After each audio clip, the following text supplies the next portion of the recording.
사사기 7장 4절부터 8절 말씀까지 우리 다 같이 읽겠습니다. 여호와께서 또 기드온에게 이르시되 백성이 아직도 많으니 그들을 인도하여 물가로 내려가라. 거기서 내가 너를 위하여 그들을 시험하리라. 내가 누구를 가리켜 네게 이르기를 이 사람이 너와 함께 가리라 하면 그는 너와 함께 갈 것이요 내가 누구를 가리켜 네게 이르기를 이 사람은 너와 함께 가지 말 것이니라 하면 그는 가지 말 것이니라 하신지라. 이에 백성을 인도하여 물가에 내려가매 여호와께서 기드온에게 이르시되 누구든지 개가 핥는 것 같이 혀로 물을 핥는 자들을 너는 따로 세우고 또 누구든지 무릎을 꿇고 마시는 자들도 그와 같이 하라 하시더니 손으로 움켜 입에 대고 핥는 자의 수는 300명이요 그 외의 백성은 다 무릎을 꿇고 물을 마신지라. 여호와께서 기드온에게 이르시되 내가 이 물을 핥아먹은 300명으로 너희를 구원하며 미디안을 내 손에 넘겨주리니 남은 백성은 각각 자기의 처소로 돌아갈 것이니라 하시니 이에 백성이 양식과 나팔을 손에 든지라. 기드온이 이스라엘 모든 백성을 각각 그의 장막으로 돌려보내고 그 300명은 머물게 하니라. 미디안 진영은 그 아래 골짜기 가운데에 있었더라. 아멘. 스탠퍼드 대학의 폴 데이빗 교수와 브라이언 아서 교수가 주창한 경로 의존성이라고 하는 개념이 있습니다. 어떤 이유에서든 한번 정해지면 더 효율적인 방법이 창안되어도, 그래서 기존의 방식이 비효율적이라는 사실을 알게 돼도 이전의 방식을 벗어나지 못하고 그대로 따르려는 인간의 매너리즘이나 관성을 지칭한다고 합니다. 어떤 하나의 방법에 의존하거나 익숙해지기 시작하면 그 방법이 비효율적이거나 잘못된 걸 알고도 그것을 고치기가 어렵다는 거예요. 그러니까 왜 그런가 봤더니 새로운 방식에 기존의 삶을 적응시키는 데 필요한 심리적 비용 때문에 그렇답니다. 그러니까 한마디로 말하면 기존의 방식을 굳이 포기하면서까지 새로운 방식에 적응할 동기부여나 필요성을 느끼지 못하는 거예요. 혹은 그냥 이전의 방식이 몸에 배어진 습관이라서 새로운 습관을 만드는 게 귀찮다고 생각하기 때문이라는 겁니다. 즉, 타성에 젖어서 습관적으로 살아가려는 관성 때문에 그렇다는 거예요. 익숙한 습관은 좀처럼 벗어나기가 어려운 이유가 바로 거기에 있었던 겁니다. 그런데 이 경로 의존성은요, 행동만이 아니라 생각에도 나타납니다. 인간이 다른 동물과 구분될 수 있는 중요한 판단 기준은 생각한다는 것입니다. 인간이 생각을 할 줄 알면서 문명의 발전이 획기적으로 이루어져 왔고 앞으로도 무한한 성장 가능성을 갖게 되는 것입니다. 그래서 사람의 성장은 곧 생각의 성장이고 생각의 성장은 곧 사람의 성장이 되는 거예요. 그런데 생각을 갖고 있지만, 즉 생각할 수 있지만 생각하지 않고 사는 거예요. 이유가 뭐냐면 생각이 습관의 지배를 받기 때문에 그렇습니다. 생각 없이 살아간다는 것은 생각이 습관에 덫에 걸려서 기계적인 생각을 반복하는 거예요. 그래서 고정관념에 빠지게 됩니다. 결국 생각이 멈추고 성장도 멈춥니다. 생각이 멈추고 변화도 멈춥니다. 그런데 습관적인 생각에서 벗어나면 엄청난 일이 벌어집니다. 예를 들면 우리는 너무나 당연하게 선풍기는 날개가 있어야 된다고 생각을 합니다.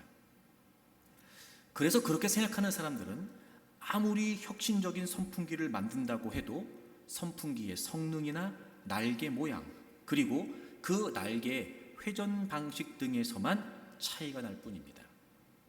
그런데 2009년에 어떤 한 회사에서 날개 없는 선풍기를 만들었습니다. 127년간 변하지 않았던 선풍기 방식의 혁신을 가져왔던 것입니다. 무엇으로부터 시작됐냐면 아무런 의심 없이 기존의 가정을 인정하려고 했던 습관적인 생각, 선풍기는 날개가 있다. 이것에 관해 의문을 품기 시작했던 겁니다. 왜 선풍기에는 꼭 날개가 있어야 되지? 이렇게 말이죠. 날개 있는 선풍기만 봐온 사람들의 고정관념을 깨뜨렸습니다. 너무 당연하게 여겨왔던 습관적인 생각에서 벗어나게 했습니다. 생각지도 못한 생각이 놀라운 혁신을 가져온 것입니다. 사랑하는 교우 여러분, 저는 믿음이 그렇다고 생각합니다. 우리가 믿는 하나님은 이 물리적인 세계와 우리 인간을 초월하는 분이십니다. 아니, 아무것도 없는 무에서 이 우주 만물을 창조하신 창조주이십니다. 그러므로 그 하나님을 믿는 믿음의 사람들은 생각의 한계를 넘어설 수 있습니다. 생각할 수 있는 것만 생각하지 않습니다. 생각해온 대로만 생각하지 않고 생각해온 것만 생각하지 않습니다. 믿음의 사람들은 하나님 안에서 생각지도 못한 생각을 할 수 있습니다. 그래서 믿음의 사람들은 어려운 문제를 돌파합니다. 그래서 믿음의 사람들은 힘겨운 상황들을 정복합니다. 그래서 믿음의 사람은 승리합니다. 이스라엘의 거듭난 범죄 때문에 하나님께서는 그들을 7년 동안 미디안의 손에 넘기십니다. 이스라엘은 큰 고통을 겪었습니다. 이스라엘이 파종을 하면 미디안, 아말렉, 동방의 사람들이 몰려와서 먹을 양식을 하나도 남기지 않고 다 초토화시켜버립니다. 짐승들도 다 잡아갑니다. 얼마나 괴롭혔든지 이스라엘 백성들은 산속으로 피신해서 굴에서 생활을 해야 할 정도였습니다. 그런 비참한 지경에 이르러 이스라엘은 하나님을 찾고 그리고 하나님께 부르짖기 시작합니다. 그들의 기도를 들으셨던 하나님께서는 이제 그들을 미디안의 손에서 구원하시기 위해 사사 기드온을 세우십니다. 그리고 기드온은 미디안의 연합군과 전쟁하기 위해 3만 2천 명의 군사를 이끌고 길르앗 산에 진을 쳤습니다. 그리고 13만 5천 명이나 되는 미디안의 연합군은 그들의 북쪽 모래산 앞 골짜기에 진영을 치고 대치하고 있었습니다. 그리고 그 두 진영 사이에 하롯이라고 하는 샘이 흐르고 있었습니다. 13만 5천 명이 여러분 짐작이 안 되시죠? 성경에 보니까 그 군사들이 누워있는 게 메뚜기의 많은 수 같았다고 기록하고 있고 그들이 타고 온 낙타의 수가 해변에 모래처럼 많았다고 했습니다. 그리고 대치하고 있는 중에 하나님께서 미디안의 기드온에게 말씀하십니다. 생각지도 못한 말씀을 하십니다. 지금 모여있는 3만 2천 명이 너무 많다는 겁니다. 아니 여러분, 13만 5천 명과 싸워야 되는데요, 3만 2천 명이 많다니 말입니다. 도무지 생각지도 못한 말씀 아닙니까? 오히려 수가 적으니까 더 보태라고 말씀하시는 게 상식적이죠, 여러분. 주님이 생각지도 못한 말씀을 하시는 거예요. 너무 많다는 겁니다.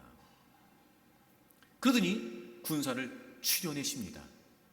두 차례에 걸쳐서 추려내시고 이제 300명이 남았습니다. 그러더니 하나님께서 이제 그 300명으로 미디안을 너희들에게 넘겨주시겠다는 겁니다. 생각지도 못한 말씀을 하시는 거예요. 아니 여러분, 3만 2천 명도 적은 수인데 말입니다. 줄여서 300명이 남았는데 그 300명이 13만 5천 명을 이길 수 있다니, 그 300명에게 미디안의 연합군을 넘기시겠다니 말입니다. 생각지도 못한 생각 아니에요? 그리고 여러분, 주님이 말씀하시는 걸 보면 더 생각지도 못하는 생각을 하게 됩니다. 7절을 보세요, 여러분. 여호와께서 기드온에게 이르시되 내가 이 물을 핥아먹은 300명으로 너희를 구원하여 미디안을 내 손에 넘겨주겠다. 자, 여러분, 지금 전쟁을 했어요, 안 했어요? 아직 시작 안 했어요. 근데 하나님께서 말씀하세요. 그 300명에게 미디안을 넘겨줄 거야. 너네 구원할 거야. 지금 전쟁은 시작도 안 했습니다. 근데 이미 전쟁은 끝났어요. 이스라엘이 이긴 거예요. 아니, 전쟁을 해보지도 않았는데, 전쟁은 시작도 안 했는데 너네가 이겼어. 생각지도 못한 말씀을 하시는 겁니다, 지금. 이야, 여러분, 오늘 본문에 등장한 이 이야기는요, 생각지도 못한 생각으로 승리가 이루어졌어요. 32,000명이 많다니요, 여러분. 아니, 300명 가지고 싸우라니요, 여러분. 게다가 전쟁은 시작도 안 했는데 이미 너네가 이겼다. 아니, 여러분, 누가 이런 생각을 할 수 있겠냔 말이에요. 그런데 하나님은 생각지도 못한 생각을 기드온에게 말씀하셨고, 그리고 전쟁에서 이기게 하셨어요. 그리고 결정적으로 32,000명이 모여있는 군사를 두 차례의 과정을 통해 추리시는데, 여러분, 그것 또한 생각지도 못한 생각입니다. 아니, 그렇게 해서 이길 수 있다고? 아니, 그게 승리의 이유가 된단 말이야? 무슨 소리야? 아니, 그게 전쟁하고 무슨 상관이 있어? 아니, 그게 승리하고 무슨 연관이 있어? 분명히 그럴 법한데 하나님은 생각지도 못한 생각을 말씀하시더니 군사를 추려내시고 그 300명으로 그 전쟁에서 이기게 하셨어요. 생각지도 못한 생각. 기드온이 얼마나 낯설었을까요, 여러분? 안 그래도 어마어마한 군대 앞에 두려웠을 텐데 말입니다. 근데 놀랍지요. 그 생각지도 못한 생각을 신뢰했던 기드온은 그 전쟁에서 생각지도 못한 승리를 얻게 됩니다. 사랑하는 교우 여러분, 우리가 정말 믿음의 사람이라면, 우리가 정말 하나님을 신뢰하는 사람들이라면 우리 역시 하나님 안에서 생각지도 못한 생각을 생각해야 합니다. 뜻밖의 말씀일 수 있습니다. 무슨 연관이 있나 싶을 수도 있습니다. 하나님이 왜 내게 이렇게 말씀하시나 싶을 수도 있습니다. 하지만 생각지도 못한 그 믿음의 사고들은 우리 앞에 놓여있는 장애물들을 뛰어넘게 하고, 그 생각지도 못한 믿음의 생각들은 우리 앞에 있는 문제들을 풀어가게 한단 말이에요. 사랑하는 교우 여러분, 여러분 앞에 어떤 문제가 있고 어떤 불가능이라고 하는 상황들이 지금 여러분을 괴롭히고 있는지 모르지만, 오늘 이 말씀 안에서 우리 역시 생각지도 못한 하나님의 말씀을 들을 수 있기를 바랍니다.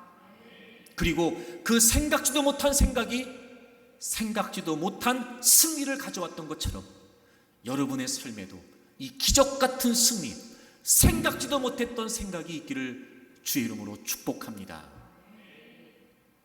그래서 오늘 중점적으로 하나님께서 32,000명의 군사들을 300명으로 추려내시는 그 두 과정을 좀 살펴보려고 그래요. 아니, 이게 승리의 이유가 된다니 말입니다, 여러분.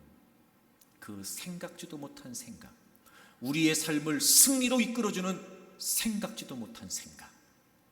첫 번째, 오늘 본문을 보시면 우리 3절을 좀 보겠습니다. 32,000명이 모여 있었어요. 3절을 보세요. 이제 너는 백성의 귀에 외쳐 이르기를 누구든지 두려워 떠는 자는 길르와 산을 떠나 돌아가라 하라. 이렇게 말씀하라. 하나님이 기드온에게 생각지도 못한 말씀을 하세요. 32,000명이 모였는데 너무 많이 모였다는 거예요. 추려내시겠다는 겁니다. 그더니 뜻밖의 말씀을 하세요. 여러분, 두려운 사람들은 돌아가세요. 이렇게 말하라는 거예요.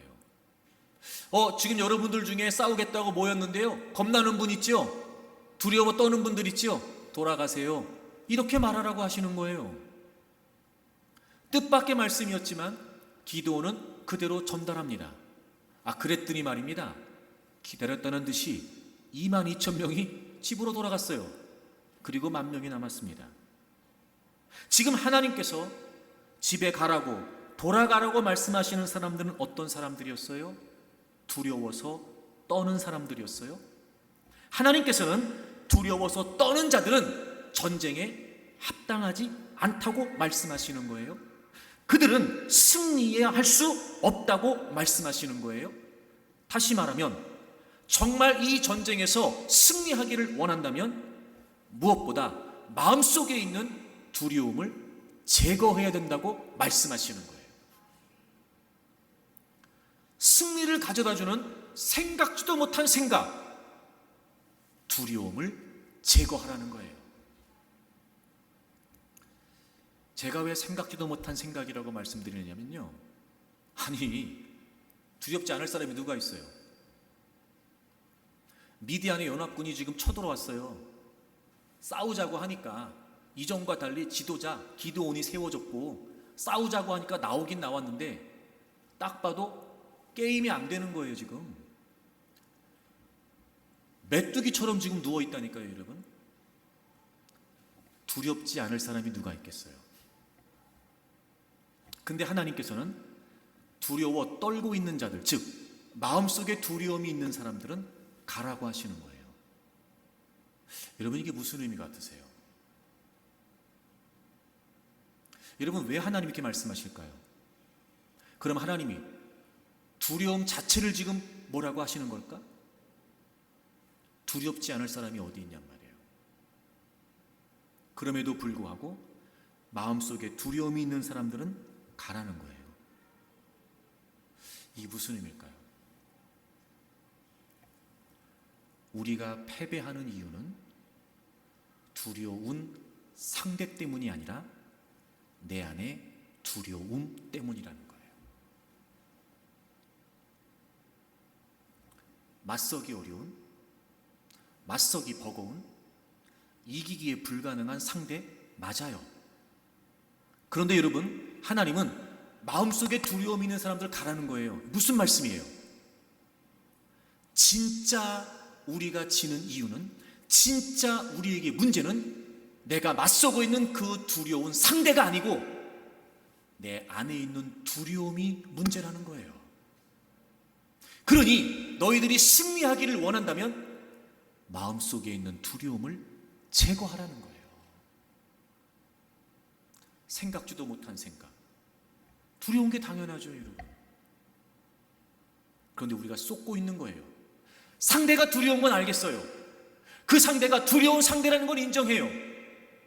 하지만 내 안에 있는 두려움이 우리를 패배하게 하는 거예요.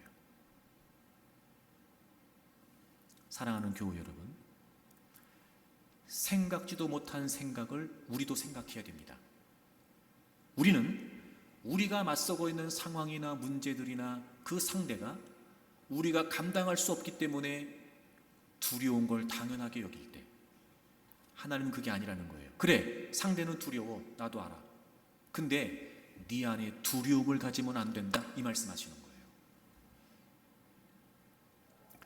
우리가 내 안에 있는 두려움을 제거해야 승리할 수 있습니다.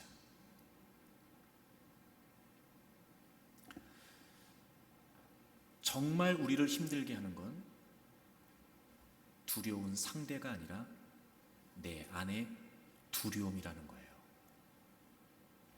그래서 여러분, 생각지도 못한 생각을 지금 말씀드리는 거예요. 두려움은 상황의 문제가 아니고 상대의 문제가 아니고 마음의 문제예요. 우리가 이걸 알아야 돼요. 그래서 하나님께서는 두려워하는 자들은 돌려보내라고 하신 거예요.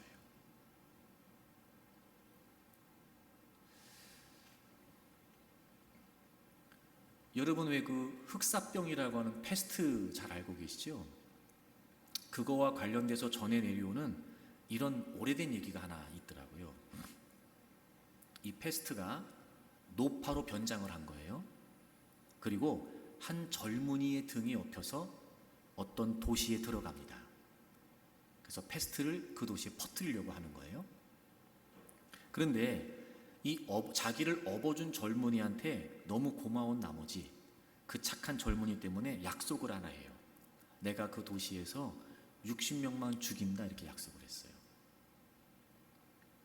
그리고 나서 일을 마치고 이 도시에 도착한 젊은이가 살펴봤더니 첫째 날 15명, 둘째 날 30명, 셋째 날 60명, 총 105명이 죽은 걸 알게 된 거예요.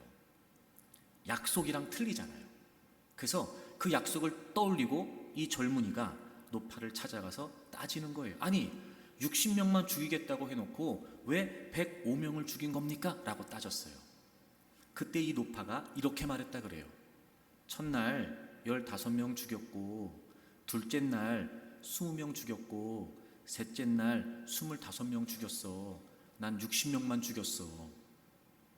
그때 이 청년이 아니 그러면 나머지 죽은 사람들은 뭐냐고 따졌어요. 그랬더니 이 노파가 이렇게 말을 했대요.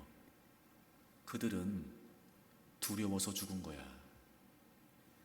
두려움은 전염되니까. 전염병에 걸리지 않았는데요, 두려움 때문에 죽었대요. 45명이. 두려움은 환경의 문제가 아니에요. 두려움은 마음의 문제예요. 즉, 두려움이 마음의 문제라는 걸 우리식으로 적용하면 무슨 말이겠어요? 두려움은 환경의 문제도 상대의 문제도 아니고 두려움은 믿음의 문제인 거예요. 여러분 신명기 20장을 찾아보세요. 신명기 20장 1절부터 좀 보겠습니다. 이제 가나안 족속과 전쟁을 해야 되는 이스라엘의 출애굽 2세대들에게 모세가 이야기하는 거예요. 네가 나가서 적군과 싸우려 할 때에 말과 병거와 백성이 너보다 많음을 볼지라도. 여러분, 이스라엘에 비해 가나안의 일곱 족속은요 워낙 강성했고 강대했어요. 그러니까 당연히 싸울 때마다 지금 이스라엘 백성들에게 적군들은 굉장히 그들에 비해 강하고 많게 보여질 거예요. 그럴지라도 그들을 두려워하지 말라. 자, 보세요. 그들을 두려워하지 말라는 거예요. 이게 무슨 말이에요? 그들이 두렵지 않다는 게 아니라 그 상대 때문에 너희들이 두려운 마음을 갖지 말라는 거죠. 인정하잖아요. 모세도 그들이 많아. 그래, 많을지라도 그들을 두려워하지 마. 이 말은 무슨 말이에요? 그들 때문에 너희들이 두려운 마음을 갖지 말라는 거예요. 이유가 뭐냐?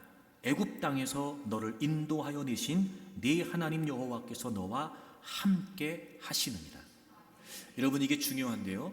애굽 땅에서 너를 인도해 내신, 자, 이스라엘 백성들이 출애굽했던 것을 지금 언급하고 있어요.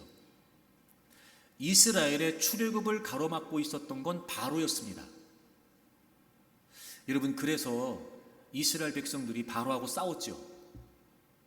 그래서 이스라엘 백성들이 바로하고 막 전쟁했죠. 그래서 이겨서 바로가 이스라엘 백성들 내보내줬지요. 아니요.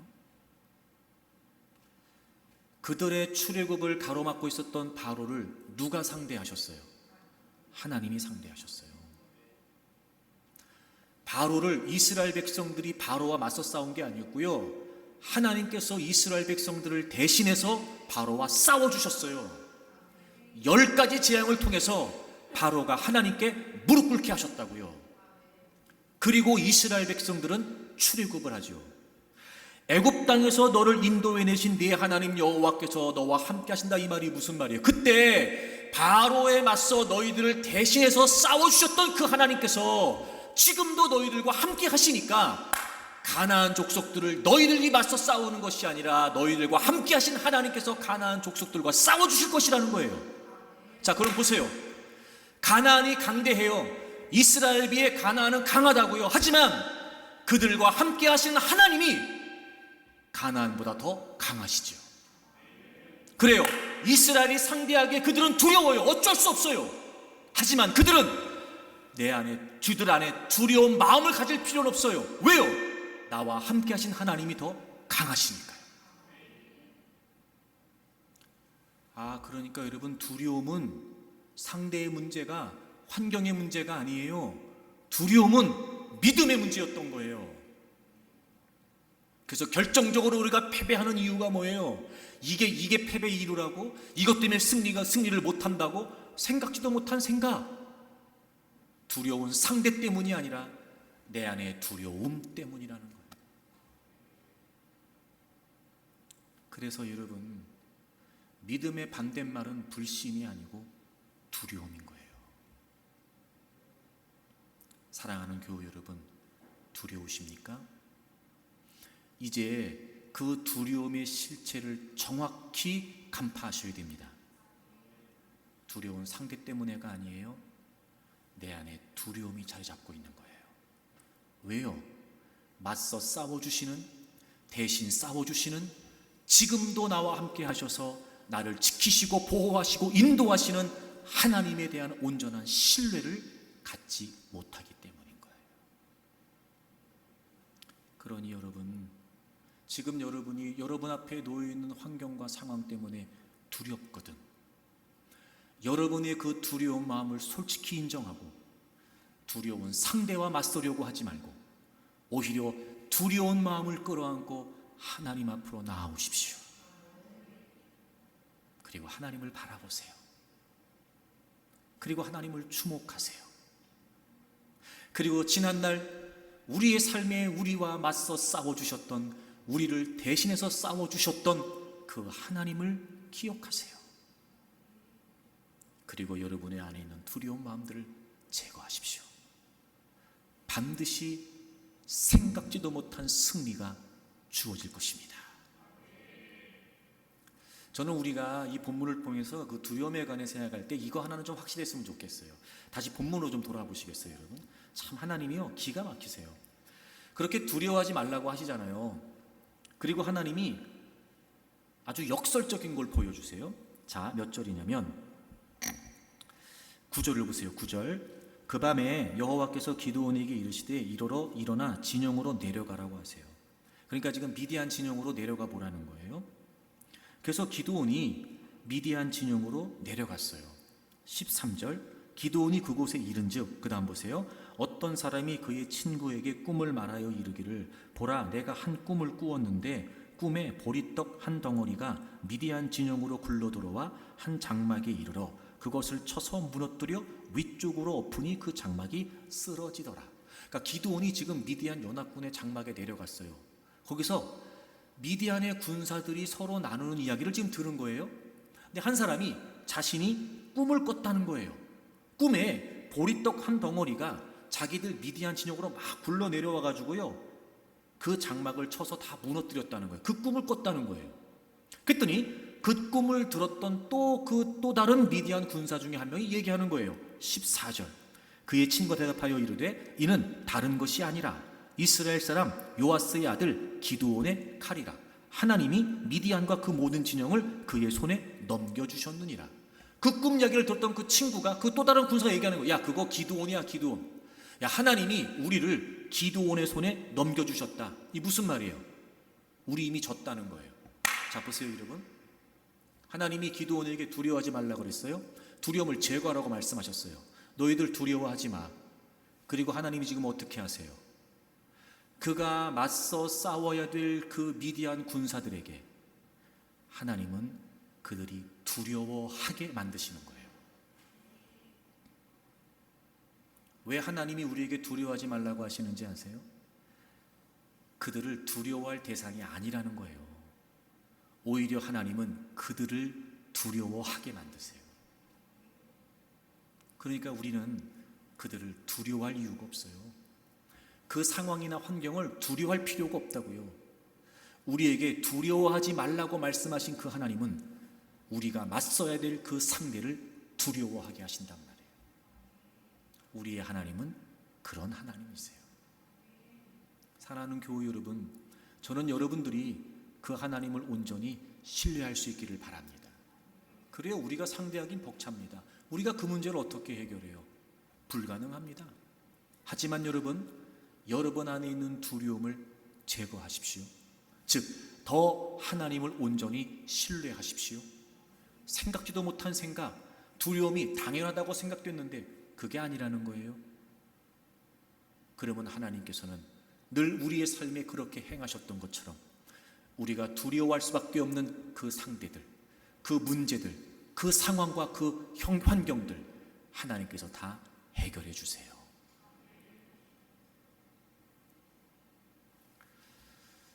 작가 정한경 씨가 쓴 에세이 당신이라는 기적이라는 책이 있어요. 거기에 3줄의 아주 짧은 에세이가 한 편 등장을 해요. 세상 모든 소음 가운데 누군가의 음성만이 또렷이 들리는 것, 그 음성만으로 충분히 사라지는 것, 이게 전부예요. 여러분, 제목이 뭘 것 같으세요? 제목, 이 글의 제목. 세상 모든 소음 가운데 누군가의 음성만이 또렷이 들리는 것, 그 음성만으로 충분히 사라지는 것. 제목이 사랑이에요. 저는 이 글을 보면서 하나님과 우리와의 관계가 떠올랐어요. 하나님이 나를 사랑하시고 나도 하나님을 사랑해요. 그분의 음성만 또렷이 들으면 충분한 거예요. 두려워할 이유가 없어요. 그분이 우리를 사랑하시거든요. 그분이 우리를 지키시고 그분이 우리를 보호하시거든요. 그러니 여러분, 두려운 마음이 있거들랑 그 하나님 앞에 나와 그분의 음성에 귀를 기울이세요. 두려움이 사라질 겁니다. 얼마든지 우리 안에 있는 두려움들을 극복할 수 있을 거예요. 두려움, 패배의 이유가 됩니다. 당연한 거 아닙니다, 여러분. 이제 생각지도 못한 생각을 하셔야 돼요. 문제는 그 두려운 상대가 아니고 그 두려운 환경이 아니고 내 안에 두려움이었어요. 이제 여러분과 함께 하셔서 여러분과 맞서 싸워주시는, 그래서 우리에게 승리를 이루어 주시는 그 하나님을 온전히 신뢰하고 두려움을 제거하십시오. 두 번째, 그렇게 여러분 32,000명 중에 22,000명이 돌아갔어요. 그리고 이제 10,000명이 남았습니다. 그랬더니 하나님께서 이번에는 또 기드온에게 물가로 내려가서 물을 먹이라고 하시네요. 물을 먹는 과정에 사람들이 두 부류로 나누어지게 됩니다. 9,700명의 사람들은 그 샘으로 내려가서 무릎을 꿇고 물을 마셨어요. 여러분, 그 샘에 내려가서 무릎을 꿇고 물을 마셨다는 건 어떤 상상이 되세요? 모르긴 몰라도 무릎을 꿇었으니까 샘에 여러분 머리를 가까이 대고, 그렇죠? 뭐 소위 말해 머리를 쳐박고 막 이렇게 벌컥벌컥 물을 마셨을 거예요. 그렇게 9,700명이 물을 마셨어요. 그리고 300명은 어떻게 하나 봤더니 손으로 물을 움켜서 입에 대고 혀로 핥아서 물을 먹었어요. 300명이었습니다. 그때 하나님께서 무릎을 꿇고 물을 먹었던 그들은 다 돌려보내라고 하셨어요. 그리고 손으로 물을 움켜서 혀로 핥아먹은 300명을 남기라고 하셨고, 그 300명을 통해 미디안에서 너희들을 건져낼 것이라고 하나님이 약속하세요. 무슨 의미일까요, 여러분? 자, 보세요. 제가 서론에 설명을 드렸습니다. 지금 미디안의 군사들이 북쪽에 진을 치고 있었고, 그리고 이스라엘의 군사들은 남쪽에 진을 치고 있었어요. 그리고 그 사이에 뭐가 있었다고요? 하롯이라고 하는 샘이 있었어요. 지금 전쟁에 나와서 양쪽 군인들이 대치하고 있는 상황이죠. 그 가운데 샘이 있는 거예요. 그러니까 다시 말하면 지금 이스라엘의 군사들, 10,000명의 군사들이 샘에 가서 물을 마시는 그 상황은 그 북쪽으로 지금 누가 진을 치고 있는 거예요? 적군들이 진을 치고 있는 거예요. 왜 거기에 있어요? 지금 그들이 싸우려고요. 전쟁하려고요. 물론 현실적으로 갈증이 심했을 거예요. 얼마나 오랜 시간 대치하고 있었는지 정확하진 않지만 꽤 긴 시간이었을 거라고 생각이 된다면 당연히 목이 말랐을 거예요. 게다가 여러분, 이 지역, 이 당시 우리처럼 무슨 생수병에다가 물을 담아가지고 다닌다든지 군인들이 수통에다가 물을 담아가는 것처럼 그런 상황은 분명히 아니었을 거예요. 그러니 모르긴 몰라도 굉장히 목이 말랐겠죠. 하지만 중요한 사실은 지금 전쟁 중이고 그들이 물을 먹는 그 앞쪽에는 적군들이 진을 치고 있었어요. 자, 다시 한번 생각해 볼까요? 그런 상황에 무릎을 꿇고 샘물가에 엎드려서 물을 막 퍼서 먹는다. 이 무슨 의미겠어요? 앞에 분명히 적군이 있는데 자신들이 싸워야 될 적에 대한 경계가 지금 없는 거죠. 그럼 왜 300명은 손으로 물을 움켜서 혀로 핥듯이 물을 먹었을까요? 갈증이 안 나서요? 별로 물이 안 땡겨서요? 아니죠. 왜 그렇게 할 수밖에 없었겠어요? 앞에 적군이 있단 말이에요. 그러니 긴장을 늦추고 편안하게 그래 물이다 펄컥펄컥 이렇게 먹을 수가 없었던 거예요. 손으로 물을 움켜서 혀로 핥듯이 물을 마셔요. 물을 제대로 마셨을까요? 그렇지 못했을 거예요. 아마 모르긴 몰라도 충분히 우리가 상상할 수 있지요. 끊임없이 그들은 물을 손으로 움켜서 핥아 먹으면서도 적군을 경계를 늦추지 않았을 거예요. 어쩌면 이러지 않았을까? 한 손에 무기를 들고 한 손으로 물을 움켜서 혀로 핥아 먹은 건 아니었을까? 무릎을 꿇고 상대적으로 물을 먹었던 그 사람들은 그럼 어땠겠어요? 무기는 다 내팽개치고 물이다! 그러고 샘물가에 내려가서 무릎 꿇고 얼굴 쳐박고 물을 먹었던 거예요. 왜 하나님께서 9,700명 돌아가라고 하셨을까요? 왜 하나님께서 300명 남기라고 하셨을까요? 이유가 뭘까요, 여러분? 그 남은 300명은 그들의 목적을 분명히 했던 거예요. 목적. 생각지도 못한 생각. 아니, 그게 승리가 이유가 된다고요? 생각지도 못한 생각. 아니, 그게 무슨 이기는 힘이 되고 용기가 되고 이유가 됩니까? 아니요. 하나님은 우리에게 지금 승리할 수 있는 생각지도 못한 생각을 하게 하시는 거예요. 삶의 목적을 분명히 하라는 거예요. 현재 현실적 필요가 그들에게 있었으나 그럼에도 현재 그들에게는 실제적 본분이 있었던 거예요. 그런데 실제적 본분을 다 내팽개친 겁니다. 지금 당장 목이 마르다는 현실적 필요 때문에 말이죠. 삶의 본분을 잊어버린 사람들, 현실적 필요 때문에 실제적 본분을 잊어버린 사람들, 이길 수 없다는 거예요. 돌려보내래요. 10,000명도 작은 수지요, 여러분. 13만 5천 명에 비하면 못 이긴다는 거예요, 여러분. 생각지도 못한 생각 아니에요, 여러분. 숫자 가지고 싸워요. 적어도 이 당시 전쟁이라면. 하나님은 그게 아니라는 거예요. 승리의 이유가 거기 있는 게 아니라는 거예요. 그것 때문에 지는 게 아니라는 거예요. 현실적 필요 때문에 실제적 본분을 잃어버리게 되면 싸워도 소용없다는 거죠. 못 이긴다는 겁니다. 그러니 군인으로 전쟁에 나와 있다라고 하는 본분을 망각한 채 물을 먹은 9,700명은 돌려보내라고 하시는 거예요. 왜 그들이라고 목마르지 않았을까? 왜 그들이라고 현실적 갈증이 없었을까? 그럼에도 불구하고 그것보다는, 그 갈증을 채우기보다는, 그 필요를 채우기보다는 자신들이 지금 전쟁을 위해 이 자리에 있다는 사실을 망각하지 않고, 경계를 늦추지 않고, 무기도 놓지 않고, 물을 어디로 먹는지 모르고 이게 물을 먹는 건지 흘려버리는 건지 모를 정도로 손으로 움켜서 핥아먹는 그들, 바로 그 300명을 통해 하나님은 기적 같은 승리를 이루어 주셨어요.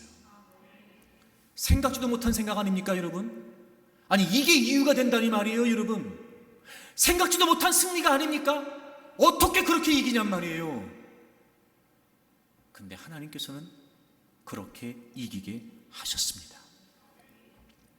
사랑하는 여러분, 그래요.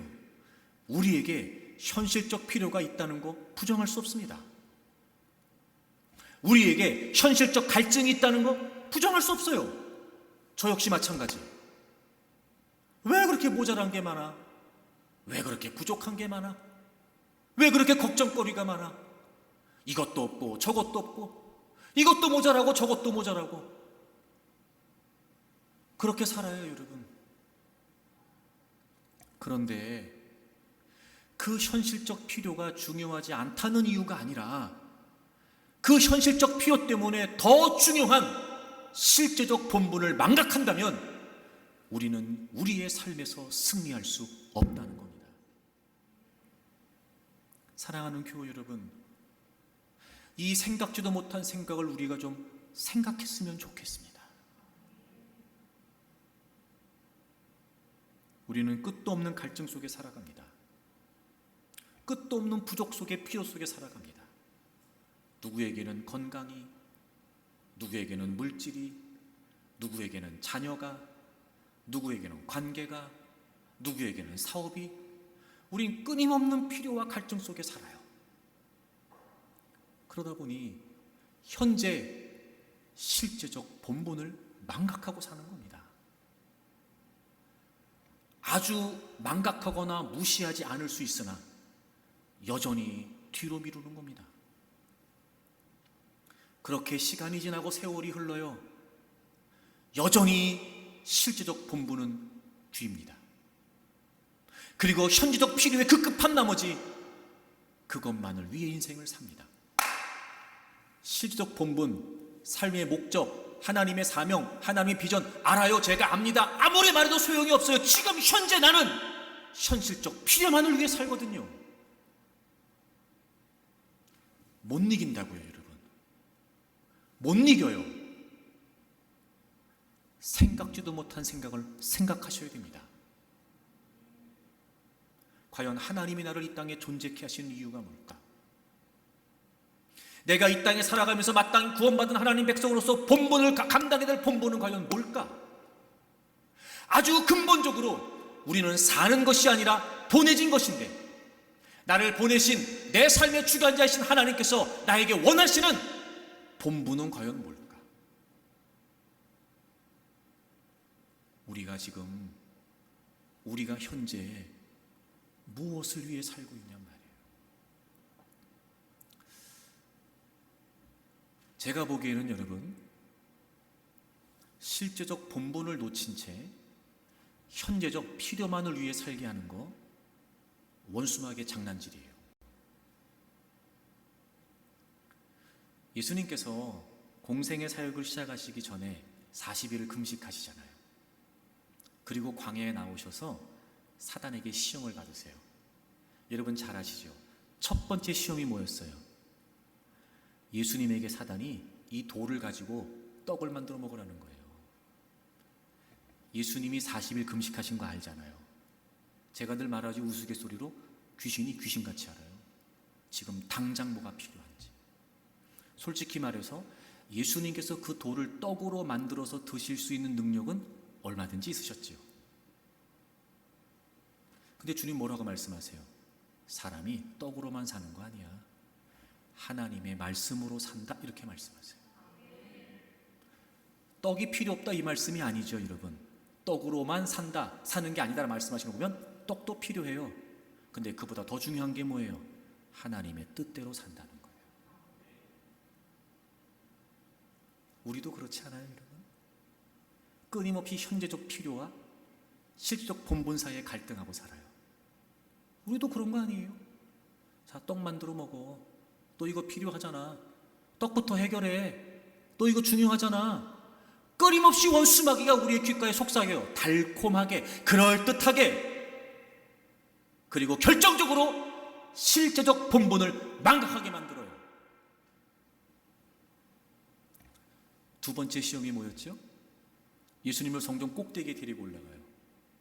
그리고 원수마귀가요, 아주 담대해요. 참 여러분, 너가 하나님의 아들이라면 뛰어내려봐. 하나님이 천사를 보내서 보호해주지 않겠냐? 이야, 여러분, 그럴듯하잖아요. 너가 하나님의 아들이라면 막 이렇게 말입니다. 누구나 다 안전, 편안, 보장 받기를 원해요. 어느 누가 불편하고 힘들고 어려운 길을 가려고 하겠습니까? 그때 주님이 말씀하시잖아요. 주 너희 하나님을 시험하지 마라.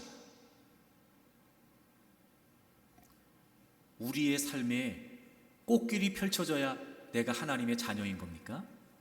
아니라는 거예요, 여러분.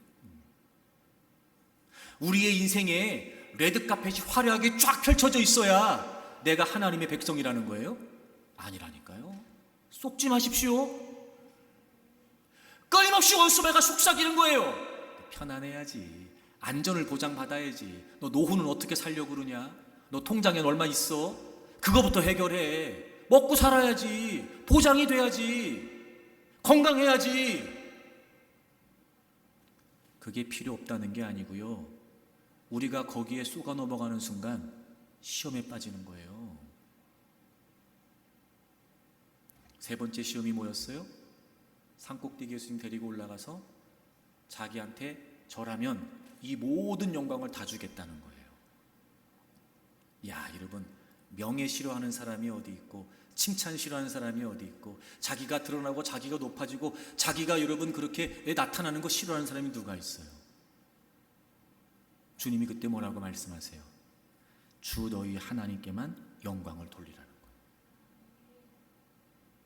어차피 우리가 존재하는 건 내 영광을 위해 존재하는 게 아니거든요. 삶의 본분을 잊는 거예요.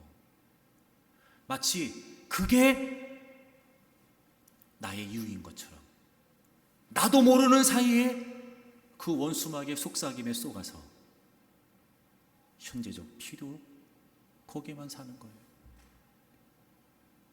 보세요, 여러분. 공생의 사역을 시작하시려고 하는, 그것도 그래서 40일이나 금식하신 주님께도 원수마귀가 다가와 유혹을 해요. 우리는 어떻게 했어요, 여러분? 그러니 여러분, 아유 목사님 어쩔 수 없어요. 상황이 지금 다 그렇잖아요. 사는 게 다 그렇지. 아유 목사님이 내 상황을 모르니까 그렇게 얘기하는 거지. 하고 목사님한테 이렇게 사명 얘기하고 부담 주시더라 라고 말할 게 아니라, 그게 아니고요. 저는 여러분들이 승리할 수 있는 방법을 알려드리는 거예요. 제발 여러분 이제 생각지도 못한 생각을 좀 생각하십시오.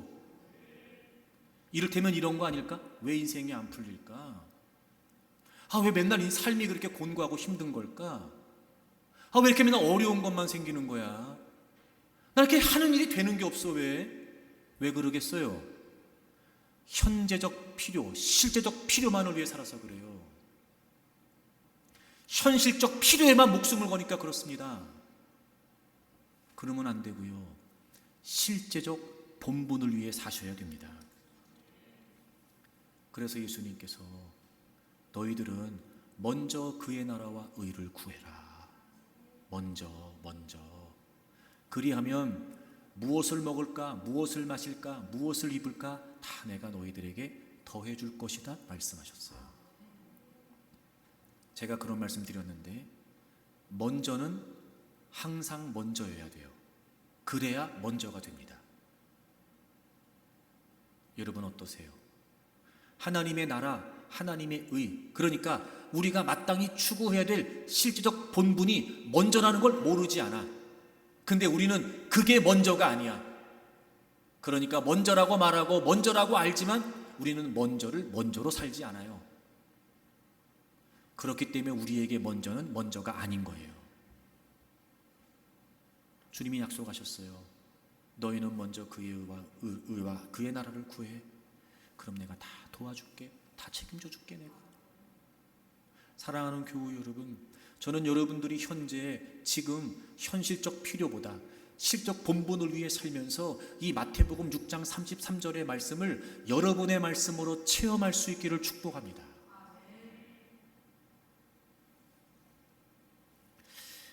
인디언 선교에 헌신했던 데이빗 브레이너드 선교사님이 있었어요. 1718년에 출생을 합니다.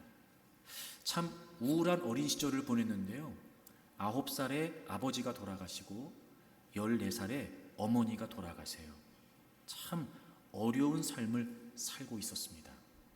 21살에 이 브레이너 선교사님이 주님을 영접하게 되고 하나님의 영광과 하나님의 뜻을 위해 살겠다라고 결심을 해요.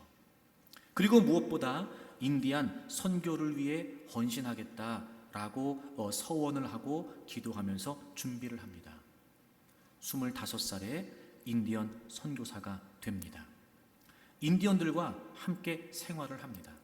여러분, 그 생활이요 너무 힘들었다고 그래요.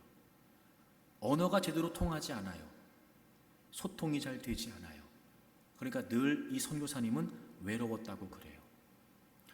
먹을 게 여유가 없어가지고요 옥수수죽을 먹으면서 살았다고 합니다. 제대로 된 집 한 채 없어서 그냥 통나무로 만든 집에 지푸라기를 덮고 살았다고 그럽니다. 게다가 그 정글과 밀림에 늘 있는 맹수의 위협, 그렇게 늘 불안하고 외롭고 힘겨운 삶을 살면서 선교사 사역을 하고 있었다는 거예요.